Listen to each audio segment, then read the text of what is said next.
So Distinguished Service got updated to work with Bannerlord's 1.1 update, and despite the community's negative feedback about the game's slow developing progress, I felt 2 years was enough time to make another Bannerlord video and check out what they've done with the game. Distinguished Service allows you to upgrade regular troops to companions, and using another mod I'm able to recruit prisoner hero lords to the party. Doing this makes the game quite a bit easier, so I put a few rules in place to balance things out. First, no entering villages or towns unless it's to attack them. This means we cannot recruit the standard way or do any trading whatsoever. News of a power rising in the west is spread, and every faction except the Battanians will now attack us on sight. And there's a lot of enemy lords scouring Battanian lands. To evade them, we must first increase our party's movement speed, and a good way to do that is drag around less prisoners. We're dragging along a lot of prisoners, which is slowing us down by quite a bit. And the more prisoners we have, the longer it takes to recruit them, because every hour, I believe, conformity is added to one random prisoner. And higher tier troops require more conformity, like this tier 4 exiled elder requires 719, but then if we look down here at the forest bandit boss, which is tier 5, he requires 1k. Because we're gonna get a lot of gear if I can take out priority targets, these tier 5 woodland longbowmen aren't actually that good. They do have pretty heavy armor, but only 130 bow skill. These brigand arms, which are also tier 5, have the same problem where they have really good armor, but their proficiencies are not very good. So if we dump those guys, and we could even dump like this freebooter, which is tier 3, these wolfskin hunters, which are tier 4, that's gonna make the recruitment process for the rest of these guys much quicker. We're now moving at 5.4 speed, which is plenty quick enough to run down these looters they say they are, but they're actually not looters. They're part of the forest bandit faction, and among the group is a really good archer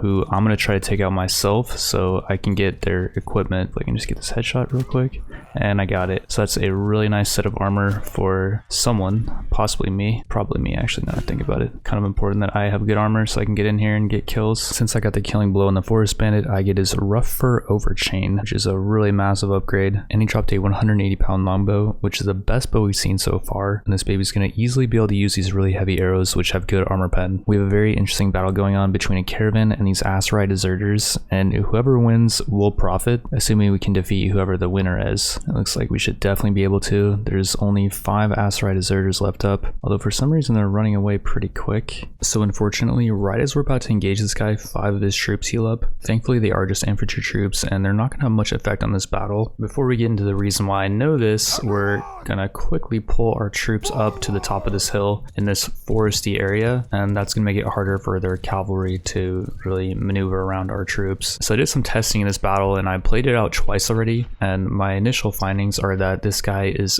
basically unkillable. Both him and his mount are extremely tanky. I'm gonna try to show you guys how tanky they actually are. I'm running pretty much full speed. I actually hit him for 48 damage in the arm, and I think his arm is actually where he's most vulnerable. Well, that's a really good start to this battle, and do note this is my 3rd and final attempt. Whatever result here, whether it be success or failure, we're gonna accept and we're just gonna move on. 5 damage dealt to his arm. 5 more damage dealt to his head. I think the problem with those hits is the guy was moving away. There's something with the AI where if I have throwing spears out, the guy will completely ignore me. The second I take out my spear, well, he does still kind of ignore me. 4 damage dealt to him. I don't have many throwing weapons left, so it'd be really ideal if I can get him here. Yeah, it's really interesting. When I have my spear out, the guy is willing to ride directly towards me. The second I take my throwing spear out, he just pulls back. Like, he does not want anything to do with that. But this is very cheesable because you can see how he's ignoring me. I can just come up right behind him and I take him out and I kill him, so we get all that equipment. But yeah, that whole battle went down without me even seeing this other guy who also has a really tanky mount, and he himself is also really tanky. I'm not sure if he's tankier than that guy, but I might have a nastier spear. Get all my throwing weapons, by the way. And you can see how he just runs. There we go. Get him, boys. We got his horse. Charge. Everyone charge. Try to get him from behind. This is huge. We got him. Oh, unfortunately we killed him. Stupid looter. And yeah, this horse archer was aggroed from earlier, but he was just chilling up here, not doing anything. Although, I guess he ran out of arrows. Maybe that's why. He's in a bad spot himself. His horse got lit up there, I think. And his horse actually ends up going down from, I believe, bleed damage.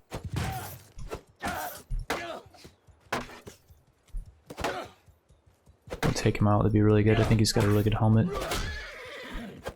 Gotta be careful though, my mount's actually almost down. You can see their infantry, and another horse archer down there. Oh, my horse went down to bleed damage as well. It got lamed. Most of our troops except for hitmen. Oh, these guys are charging? Oh yeah, okay, just fire at will. Okay, no explaining, just go for it. This guy's arrows, too. And do also note with the fire arrows, they're not doing more damage. Whoa. 156 damage to the head. That's really bad. We might actually lose here. The fact that I'm down. Hopefully our two-handed guys can just get in here and start cutting him up. Our companion guys are beastly. Oh yeah. Get them, boys. Yuri and the Wolfskins coming in clutch. And okay. That is very good. I was expecting maybe for our units just getting mowed down by their throwing weapons. Just have one archer left. You guys gonna charge him, or you're just gonna sit here and just take it? Are you really not going to charge him?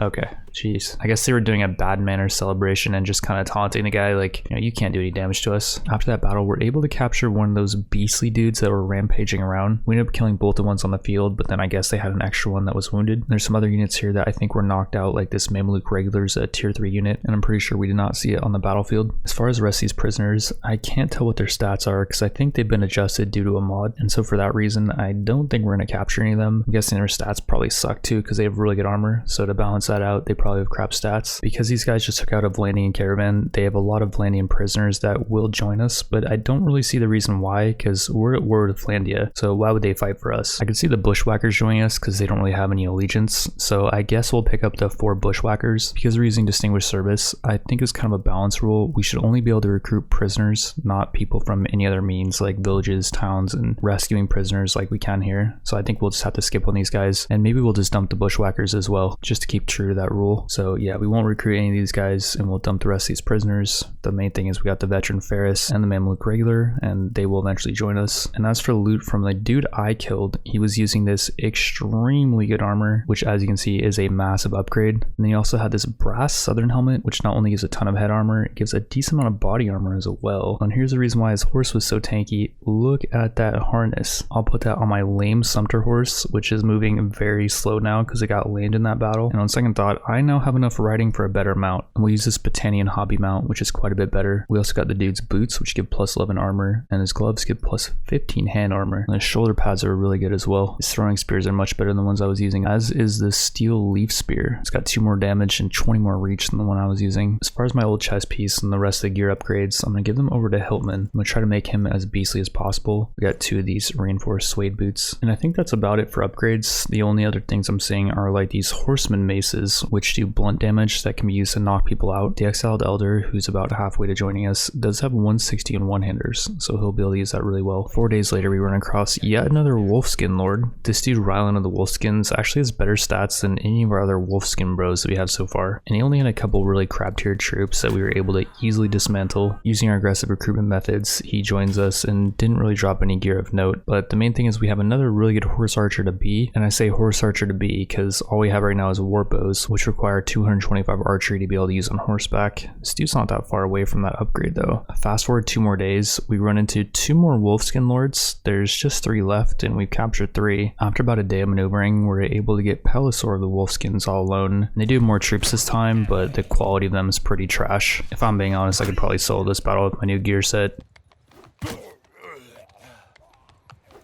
Or never mind, dude freaking one-shots me with a headshot. I was not expecting that. We aggressively recruit the guy who's not that great compared to his fellow brethren. He's probably the worst out of all the Wolfskin brothers we picked up so far. Not too far away from the borders of Battania, there's a Vlandian village that we can raid. It's only got 13 villagers guarding it. I was expecting a battle against just some farmers and really crap tier troops, but that's not what we get here. In the final loot table, we find the second best helm we've come across so far. Not sure which one of these guys had it. I'm guessing it was one of the spearmen, and I think I overall got a lot of kills here because 3 of them dropped these 90-pound composite bows. These will be really good for mainly Hiltman and Ryland, who both have around 200 archery. This will help them get up to that 225 threshold so they can use the war bows on horseback. After grabbing all the loot, we're now raiding the village for gold over time. I want to say like every hour or so we're getting 10 gold, which is not much at all, but then also I guess we're plundering their grain. We don't have a whole lot of room for the grain, so this isn't really going to help us that much, although as we're sitting here raiding, we are leveling up the main character character's roguery skill. And it's been quite a while since I checked out the main character's stats. Do note we're now leveling at a 3 times rate, which I thought we were in episode 1, and I was going to talk about that back in episode 1, but it didn't feel like we were leveling at a 3 times rate. In episode 1, the only thing that was increasing at a 3 times rate was our actual level, until I changed this option from 1 to 3 on the skill XP modifier, and I did the same for NPC and companion skill XP modifier as well. As you can see though, with our skills, we're still not even leveling that quick. It's been 15 days with the 3 times XP modifier, and we still have pretty basic skills, and leadership is just abysmal. There's a few really clutch leadership perks that I want, like this one, Stout Defender, which increased the recruitment rate of prisoners. Then once we get 100 leadership, we get 30% faster non-bandit prisoner recruitment. It says the way to level leadership is we gotta maintain high morale, and our morale does dip by 2 every time we recruit a prisoner, and we gotta assemble and lead armies and upgrade troops, which we're not really upgrading troops that much because I'm not recruiting people from villages or towns. So yeah, I think leadership might be pretty hard to level on this run. We're about halfway done raiding this village when a Valandian lord showed up, and I think we're just gonna get the heck out of here. We don't need any more grain as we are loaded to the brim with grain. We actually ended up dumping half the grain we had. I think it was about 40 total. We run into another Wolfskin Lord who previously did not belong to their faction. And the guy's stats are similar to other Wolfskin Lords, so it's not like the Wolfskins are recruiting lords from other factions. His stats aren't great, but once we get him a bow he can use on horseback, he'll be our 6th Wolfskin Bro horse archer. Back at the start of the episode, around 20 days ago, we had these 5 prisoners that we were trying to recruit, and then a bit later we picked up these other 2 guys from the Assyri battle. We recruited everyone except for the Forest Bandit and the veteran Faris, and both of them are going to join us pretty soon. We now have 3 pretty decent melee cavalry units. The Mamluk regular came with some good equipment, as did the Robber Knights. The Exiled Elder did not come with any good equipment, so we're going to have to find them some gear. And then up here we got the Forest Bandit boss and the Forest Bandit, who I thought were going to be foot archers because when we knocked them out they were not riding mounts. But come to find out, the Forest Bandit boss had around 119 riding with 220 bow skill, so he can almost use warbows on horseback. And the Forest Bandit is the same. He also has 220 bows with 133 riding, so these guys are going to be really good horse archers. Do keep in mind, since we promoted them from basic troops, all their perks are randomly assigned, so they may or may not be good for horse archery. And the Forest Bandit actually has the mounted archery perk, but the Forest Bandit boss unfortunately does not, so maybe we should not make him a horse archer, just leave him as a regular archer. Since our 17 unit army is now looking pretty strong, we may be able to take out the leader of the Wolfskins, which could destroy their clan. And what sucks about doing that is I believe these Wolfskin lords will stop spawning. Like after only a few days of checking this tab, another one spawned. It's too bad there's not mechanics in this game where like if you beat a minor faction leader and he joins you, he'll start generating troops from your party over time. Like this guy could generate horse archers. I will say the guy is kind of generating us horse archers over time as long as he's alive, and we're gonna do a test here to see what happens if we do capture him and kill him, or not kill him, aggressively recruit him. Will his clan be dissolved? If that's the case, we probably don't want to attack this guy. We want to keep him up so that as we're traveling around Battanian lands, he'll keep generating those archer minor lords that we can capture. One thing else to note about this guy is his stats are really good. He might be the best Wolfskin guy we've come across so far. So after some time, my spear ends up breaking, which is not ideal because I was owning with that thing, and now I am not. We don't have that many troops left up. Looks like these are enemy troops. Well, I'm guessing a lot of them are out of arrows. So as long as I can find some type of melee weapon. Here we go. I found this guy's 2-handed axe. It's a simple Sparth axe, which is not great. But me and the Robber Knight, who's just going down the list, by the way, and just taking names. He's just going one by one. And he is a cavalry unit, but I guess his horse got taken out. So there's no surprise there because my horse actually got lit up pretty much immediately after this battle started. Wolf down. And do keep in mind, this is not all of them. We do have some units still left up though, and they're kind of circling around as cavalry do. Oh, there's some units down here as well. Wow.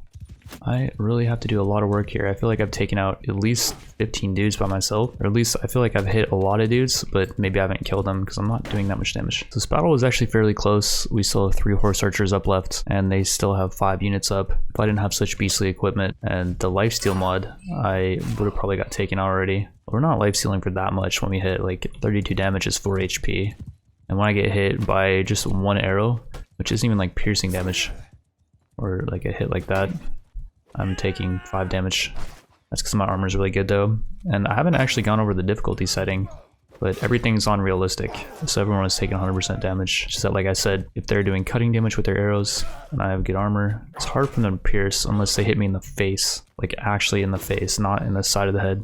Pretty sure this helmet will protect anything that's not the face. From that battle we get quite a bit of gold, which is really important because our gold is running out and our wages are increasing. We could capture a lot of their prisoners, but I'm thinking we just pick up the tier 3 seasoned wolf and the 2 tier 4 wolfskin hunters. And these guys did have some Battanian prisoners, and we're not at war with Battania right now, so we could make a rule that they could join us and we could promote them all to companions, but I think that'd make things too easy. And if you think about it, they wouldn't really want to join a random party anyways until we talk to them for a while, like we've been doing with the prisoners. They just want to return home, so we're gonna let them return home. As far as the loot, we got a decent chest piece upgrade for the exiled elder who's desperately lacking some equipment. Some of the wolfskin bros are in desperate need of some armor as well, and like this rough for armor is going to be a nice upgrade for Yidwin. And then all of the wolfskins also is a really crap tier chest piece. We also got some more really good heavy arrows for I guess the forest bandit, because he's using this massive 180-pound longbow and that thing can use those pretty effectively. And then I'm wondering if I should try out this bearded axe over the spear I'm using. I think the spear is kind of necessary to kill really armored targets, but we'll try out the axe. Something I've been thinking about for a while is we're eventually going to run out of money. Like right now we only have 16 troops and our wages with just those troops is 514, which means we're going to run out of money pretty quick. Originally the rule was no trading with towns or villages, but what I'm thinking is maybe we could do RimWorld rules. Basically how RimWorld works is when you kill someone and you strip their equipment, it's now tainted because someone died in it and no one now wants to buy that equipment. Also in RimWorld, weapons have a huge sell penalty, and what I'm thinking here is maybe we just can't sell weapons, and the only thing we're allowed to sell is trade goods like this jewelry or leather. And then down here like we got some iron ore, some pottery, some furs,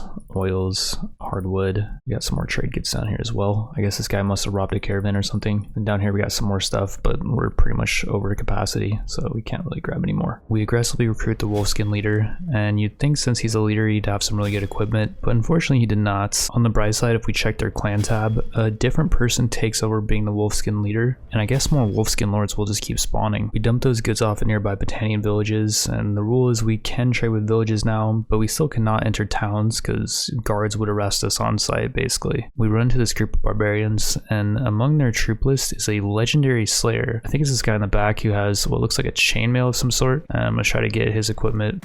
Start with a headshot.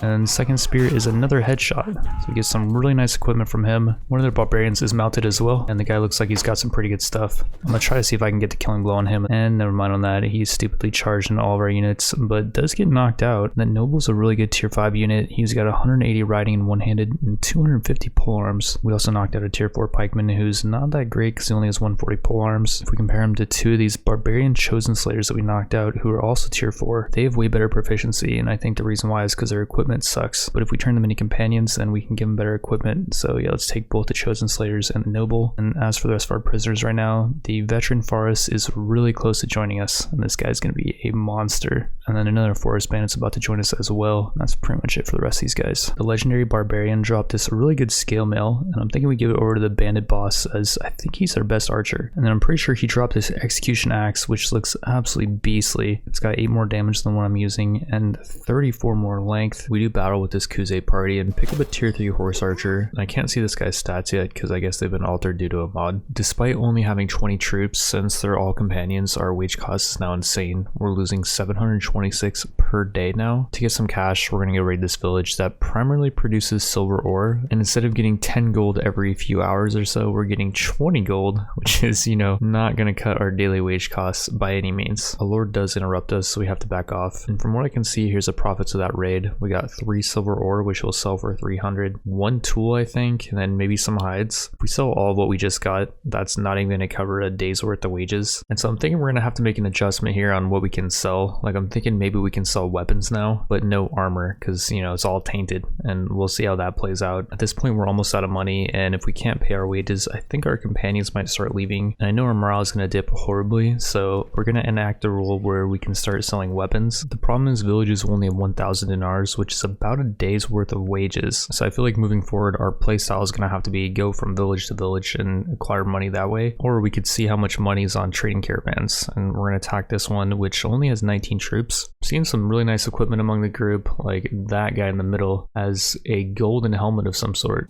and unfortunately we cannot sell that with our current rule set, but given how wages are working, oh, somebody took out the centurion. Dang, we might have to bend the rules even more than we've been doing. interesting because yeah, I did not know companions increase the wage cost by like, I'm guessing is like 10 times. At the very end, I do knock out one of their mounted units who did get dismounted with a horse charge. I guess part of the reason why this caravan was so weak is because an Assyria party tried to attack it and they took these guys out. They have a tier 5 veteran Faris, which is the beastly mounted unit, and a regular Faris. Unfortunately, with our rule set, we can't do anything with these guys, but we can pick up the tier 3 caravan guard, whose stats are unknown because I guess they've been adjusted, so we'll have to check that out later. As for the loot, I'm not sure how much money they were carrying, but it doesn't look like much because we're up to 1753 only. We do have a good helmet, which we'll give over to the barbarian chosen slayer who did end up joining us. This mercenary armor is better than what he's using as well. And then they have this massive 410-pound crossbow, which I don't think we have anyone that can use crossbows that well. We'll hold on to it. And then they have these bolts for it as well, which are only 90 grams. You'd think with a 410-pound crossbow, they'd be using some beastly bolts. As for the loot, we'll grab all the weapons and all the trade goods, as that's currently, you know, what we can sell. And I say currently because what if our wages start becoming like 4K per day? We encounter this looter party, which I think is upgraded from basic looters. They have shields and stuff, which I've never seen on a looter party. Not sure if that's a new Bannerlord feature where over time troops will upgrade.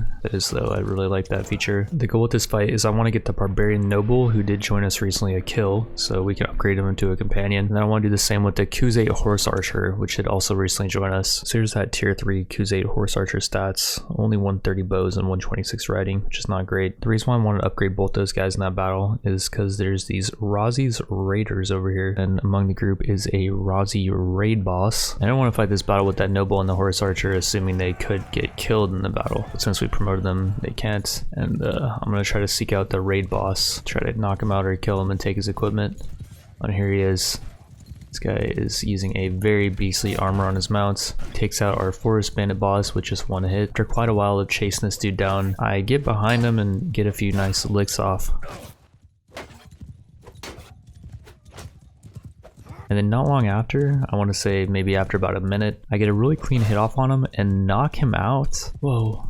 Freaking knocked him. That unfortunately means we won't be getting his gear at the end of the battle screen, but he will eventually be joining us. And then speaking of gear, we got one more unit that looks pretty beastly. It's this Razi's Chosen, and his mount is very armored. I would like to take him on myself and steal that mount armor for one of our cavalry units, or potentially knock him out, and then, you know, he'd be a nice addition. The guy throughout this entire battle has taken basically no damage, and then I just get a massive hit for 112 damage to his arm, and I do knock him out. Only 4 units got knocked out in that battle. We knocked out pretty much the best ones we could have. The raid boss is a tier 6 unit. The dude has insane stats, 300 riding and close to 300 and a lot of other stuff as well. We got the Chosen with around 250 stats, and that guy's got a really tanky mount. As for the loot, one of them dropped this massive spear, which has a little bit less handling, but 30 more reach. We get quite a few horses, 4 hunters, a warhorse. So that warhorse is probably better than what I'm using. Oh, and yeah, it's actually better in every way. It's got 11 more charge damage than what I'm using. As far as the other loot, we got a nice helmet, great for the forest bandit, and then 5 pretty decent throwing weapons. We'll give over a couple to the barbarian noble who just joined us, who had this massive lance, by the way, 346 length on this thing. I kind of want to try that out for myself. From raiding a village and mainly from that trading caravan battle, we got a ton of hardwood, and we can use that hardwood to make charcoal to smelt down our weapons if we can enter the town. Unfortunately, there's no way to do this outside of town, but maybe what I'm thinking is, you know, just a little ways out of the town is a blacksmith. You know, maybe he's not in the town, and it would make sense if there were blacksmiths at villages, for example. Like, why does a blacksmith have to be only in major towns? So we'll just pretend one of those is the case, and at the blacksmith, we can turn hardwood into charcoal. And after doing that with all of our hardwood, we're getting pretty low on smithing stamina, but we do have 11 charcoal, and we can now use this charcoal to smelt down some weapons, like this knightly arming sword. Looks like it gives some pretty good stuff. 2 fine steel and 5 steel, which I'm guessing has pretty good sell value. And like this narrow long-headed spear gives back 4 hardwood, and that's going to turn to 1 more charcoal than the cost of smelting it. So we smelt this down, we're actually getting a charcoal profit. And then we got some of these light maces that are also worth 2 hardwood. Might as well smelt those down. After doing all that, we run out of blacksmithing stamina, and this takes a while to recharge, so we'll come back to this later. We run into a group of 6 cultists, and 2 of them have 2-handed maces which deal massive blunt damage. We tested out in this battle with a Western Empire minor faction lord who for some reason wandered in Battanian lands. You can see the damage is pretty hit or miss depending on where you hit. Both these shoulder hits on these archers only does 30 damage, but then we get an arm hit for 90 and then a chest hit for 92 damage, and that ends up knocking them out. These guys have good equipment though, so we want to kill them and steal it, and to do that we tried out the Barbarian Nobles Heavy Lance that we're just borrowing for this battle. The rule was we can only give troops gear if it's an upgrade, and this is definitely the best thing that he can have right now, so after this battle we won't be using it anymore. The lance proved pretty useful though, because you can couch it, and basically if you press X it will couch the lance, and if you hit someone while doing this it will deal massive damage, but you can't really control your movement that well. I think we ended up killing 4 archers here because 4 of them dropped composite war bows, which are the best horse archer bows we've come across so far. Our horse archers get some more upgrades with 5 of these really solid chest pieces and 4 really good helmets that provide protection to everything that's not the face. On a side note, I think the face being exposed as a weak point is a really cool mechanic, and to expand upon that, maybe archers should get accuracy bonuses if their whole face is exposed because their vision's not being blocked, and that might even be the case with realistic battle mod. They have a lot of cool mechanics like that added in. This minor faction lord stats aren't great, but he has some really good equipment, and earlier I said we can only give troops gear if it's an upgrade, and the idea is they wouldn't join our party if we wanted to steal their gear. I feel like since the guy's proficiencies are so average, I should just take the gear, and that will allow me to do a lot more and level up my skills quicker so that I can, you know, take out stronger targets. And picking up stronger units will be the aim of the next episode, and then we can also look forward to the Chosen and the raid boss joining us pretty soon.